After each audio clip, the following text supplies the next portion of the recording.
Kita mesti tetap mencintai anak-anak kita tuh dengan luar biasa, Mas.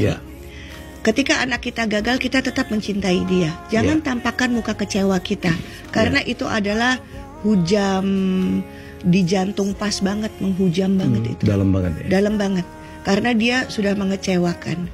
Jadi kalau saya nggak tahu almarhumah dan Mama Aya. Tapi kalau saya selalu bilang begini, kalau kamu gagal, Bubu tetap mencintai kamu. Kalau kamu berhasil, Bubu tetap mencintai kamu.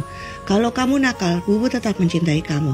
Kalau kamu baik, Bubu tetap mencintai kamu. Kesimpulannya, apapun yang kamu lakukan, Bubu tetap mencintai. Karena aku akan main di dua lingkaran. Lingkaran perbuatan sama lingkaran pribadi. Lingkaran pribadi, aku ridho kamu jadi anakku. Aku ridho kamu jadi anakku. Semoga kalau Bubu ridho, Bapak ridho, maka akan turun ridhonya Allah. Sehingga rumah kita penuh dengan cinta. Tapi Bubu nggak ridho nih, sama lingkaran perbuatan, gue sikat lu nanti, gitu. Itu anak-anak mesti tahu. Jadi ketika aku marah, dia tahu itu ada di lingkaran perbuatan, bukan di lingkaran pribadi. Karena udah disampaikan dulu, dari kecil ditanamkan bahwa perbuatan dan pribadi dua cerita yang berbeda. Marah boleh nggak? Boleh, boleh banget. Tapi bisa milih kata-katanya kan? Karena kata-kata itu berbeda sekali, perbuatan dan pribadi. Contoh, ini sindroma anak tengah. Entah kenapa anak tengah selalu begitu. Kalau nggak baik banget, begitu deh. Rezeki saya dan Gilang dapat anak nomor 2, begitu deh banget, gitu.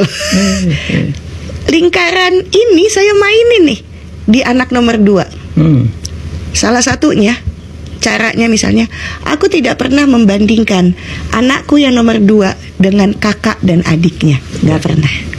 Kok kamu beda sama kakakmu? Nggak bisa kamu kayak adikmu. Nggak mau aku omong gitu. Karena itu udah masuk ke pribadi, nusuk tuh sampai ke jantung. Maka aku masuknya di lingkaran perbuatan. Apa yang mesti dikoreksi nih di dia. Dan itu yang dilakukan. Karena sekali lagi, kalau ingin mau ngoreksi anak boleh, tapi tetap dengan kesadaran mana perbuatan, mana pribadi.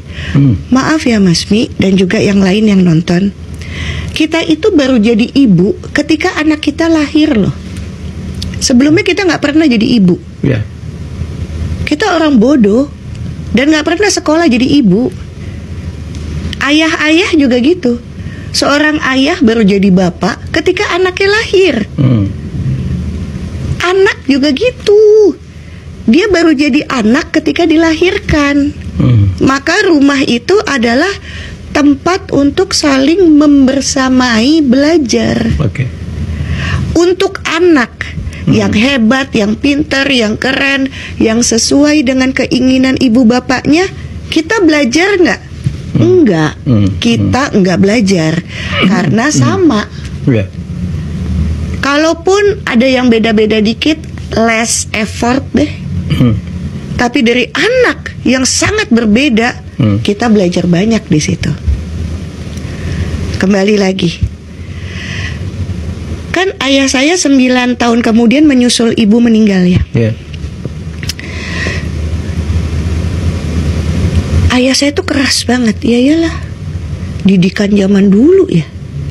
Nggak pernah bilang I love you, nggak pernah bilang bangga, nggak pernah bilang hebat, nggak pernah. Termasuk anak-anaknya? Ke anak-anaknya. Karena mungkin nggak kebiasaan dan nggak ada contoh, kan bapaknya udah meninggal dari kecil.